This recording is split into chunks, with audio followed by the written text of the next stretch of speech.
الاستثنائية في هذا اليوم الاستثنائي للفوتسال المغربي. شكرا لكم. قناة معكم أينما كنتم دائما مساندة ومدعمة لكرة القدم الوطنية مع المنتخبات الوطنية في كل المواعيد. نغمات يقاس شريط الموعد النهائي النسخة السابعة لكأس العرب للصالات، والأسود أسود القاع يبحثون عن اللقب الثالث من أجل الانفراد بحصيلة ألقاب. هذه المسابقة التي يتقاسمها كل من المنتخب الوطني المغربي، المنتخب المصري والمنتخب الليبي بلقبين، وبذلك فرصة ذهبية اليوم لمواصلة تحت البداية بجانب عناصر المنتخب الوطني المغربي. ندخل سريعا في أجواء المباراة بينهما في هذه المباراة النهائية. صحيح ستختلف الثالث تلقى من بومسو يبحث عن فرصة وتدخل من جانب فهد الخواري. المنتخب الكويتي الملقب بأزرق الصالات، وبذلك اليوم في مواجهة الكبير فهد غرباسية لكرة الصالات. كرة السدد، جول جول جول جول جول جول. المنتخب الوطني المغربي يبدا اجواء المباراة بهدف من جانب من اسماعيل امزال. لم يتاخر المنتخب الوطني. هنا فرصه من الخطوره، محاوله من جديد تسدد، كانت محاوله استثمار خروج فهد الخواري من جانب عثمان بومزو في الموعد، تدعم تساند، وفي اجواء احتفاليه استثنائيه من جانب الجمهور المغربي الذي خطف شيدر يوسف جواد. تخرج مجموعه وتدخل مجموعه كما عودنا المديريه وتدريجيا للسيناس اجواء المباراه والدخول بشكل قوي مع تولي الدقيق لوسط الميدان. عمليه التمرير كانت من خالد بوزيد، خالد سددها جانبا مرات الطرف الايسر. البحث عن التمرير، فرصه مغربيه سدد بشكل مباشر. ذلك على مستوى التحكيمي واللي زاد استثناء هو الاعتماد على تقنيه الفيديو سيبورت اللي فقط مساله السيناس على مستوى الدقيقه الاولى، ثم بعد ذلك المهاره والفنيات. والتسديده تظهر من الطرف الايسر، تسديده كره مغربيه، جول جول جول جول جول جول جول جول. الثاني بتسديده لا تسد ولا تراد من طرف سفيان الشعراوي. جاء الاول في حدود الدقيقه الثانيه، ثم بعد ذلك ياتي الهدف الثاني للمنتخب الوطني المغربي على ايقاع هذه المباراه. شيء جميل يكون عندك منتخب يعني يعطيك هذا الثقه، يعطي الثقه للمعلق. ان شاء الله نتمنى ان المهمه تنتهي بشكل جميل. والتسديده كانت من جانب لاعب المنتخب الكويتي في اول كره عبد الرحمن، كنتابعه بسهوله تمريره، فرصه، فنيات، المهارات تظهر بلمسه اسماعيل امزال بأقل مجهود. هنا فرصة الثالث والقائم يرد كرة عثمان بومسو. القائم ماذا فعل؟ استرجع كورته، تقدم، سقط وخطأ يحتسب لفائدة النخبة الوطنية.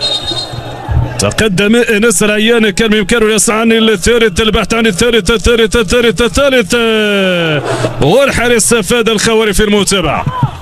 الحارس فهد الخواري في المتابعة، هجمة مرتدة لعناصر المنتخب الوطني، البحث عن الثالث، لكن تمرير بعيد. سوء تفاهم بين غمرة قد تعني اهداف اخرى بالنسبة للمنتخب الوطني المغربي. تنافس خصوصا الان يعني الواضح السيطرة بالنسبة للمنتخب الوطني المغربي وبدون صعوبة من جانب عناصر. الفرصة اليوم ستكون فرصة مناسبة للمنتخب الوطني من اجل محاولة التقدم في الخطورة في الخطورة، وكاد ان يفعل المنتخب الوطني المغربي في مناسبتين. الاولى من فرصة الثالث للمنتخب الوطني، فرصة الثالث،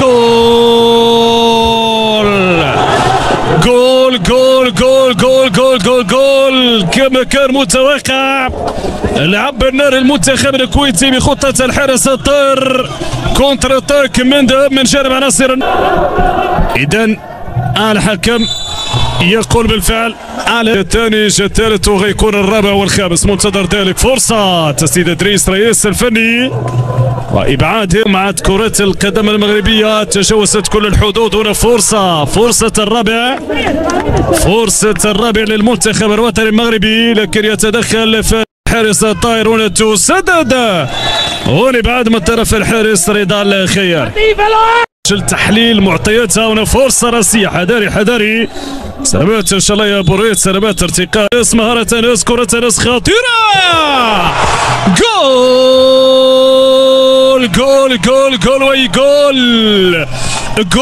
جول تيكي تاكا مغربية ثلاثية في الشباك الكويتية. هدف عالمي يدرس كيت الكرة البحث عن الخامس.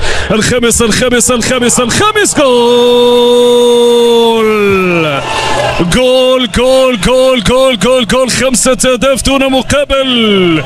يقسو هذا المنتخب الوطني المغربي على المنتخب الكويتي. بين خالد بوسيد انس وخطا يحتسب لفائده المنتخب الوطني المغربي. يعني والناس هنا كره مغربيه البحث عن التسديد خطيره، فرصه تسدد مره الاولى ثم الثانيه، ولذا بعد ما سيطر بالطول والعرض امام المنتخب الكويتي والحصه غنيه عن كل تعليق 5 أهداف دون مقابل. عبد الكريم منبيه هنا فرصه مغربيه، فرصه حراسه المرمى الخياري وكذلك جول سادس للمنتخب الوطني المغربي. يرفع الحصيلة التهديفية في دقيقة الجولة الثانية بهدف جدة بمختلف المحافظات السعودية. إذن يرفض الهدف بطاقة صفراء. ماذا حدث خالد بوزيد في لقاءات الفوتسال؟ يجب ان يتم التساهل. هنا فرصه جول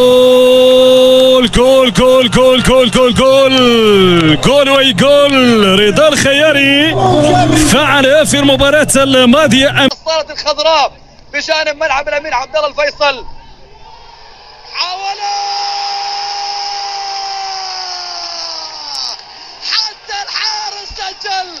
حتى الحارس سجل. الله رضا الخياري يسجل الهدف السادس للمنتخب المغربي. اصبحت النتيجة 6 أهداف بهذه الطريقة بهذه اللقطة. صعبة يا عبد الرحمن يا طويل، وبالتالي المنتخب المغربي يسجل عن طريق حارس المرمى رضا الخياري 6 أهداف.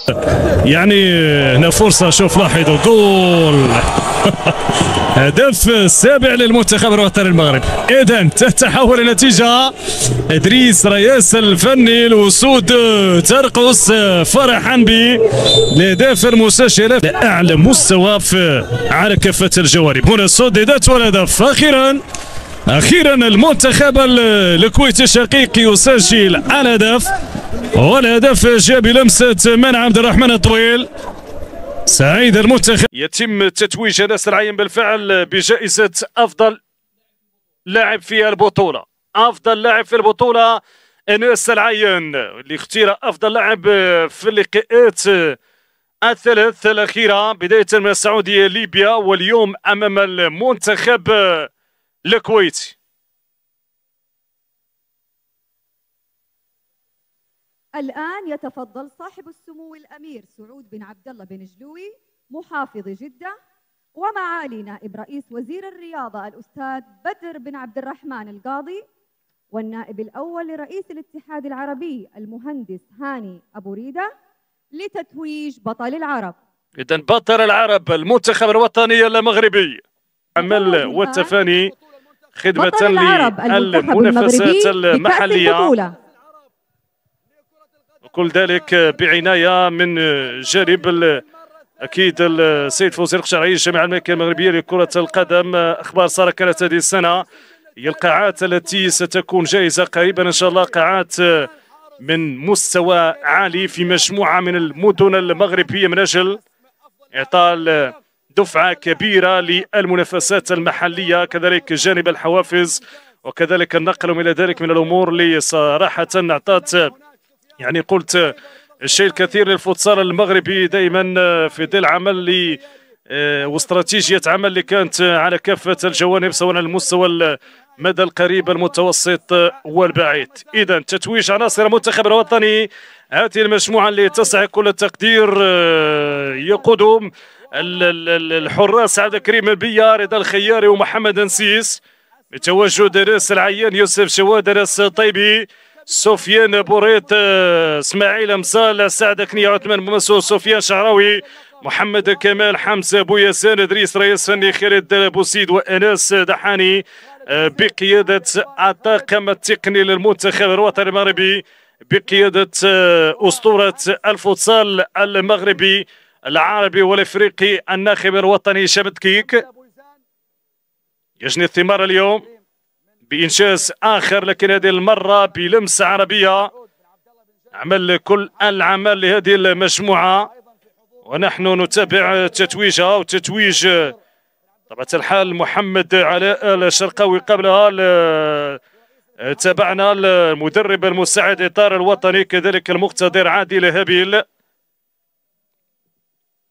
إذا الطاقم الإداري والتقني للمنتخب الوطني المغربي، ولحظة تتويجة الرجل، قصة رجل كما يقال انطلق من الصفر والآن أصبح واحد من أشهر المدربين في الفوتسال على الصعيد العالمي، واحد من أبرز الأطر العالمية هشام دكيك.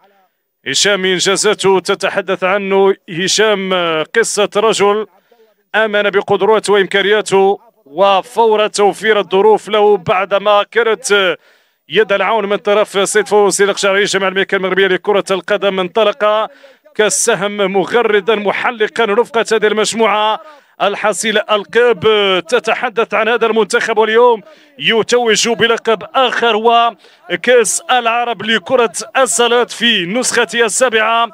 المنتخب الوطني المغربي يتوج باللقب في لحظة استثنائية لهذه المجموعة التي تستحق كل التشجيع. الآن لكل المجموعة، لمحمد ويداني، لكل من رافق المنتخب واشتغل من أجل أن نعيش هذه الأجواء الاستثنائية في هذا اليوم الاستثنائي للفوتسال المغربي. شكرا لكم، قناة معكم أينما كنتم دائما مساندة ومداعمة لكرة القدم الوطنية مع المنتخبات الوطنية في كل المواعيد.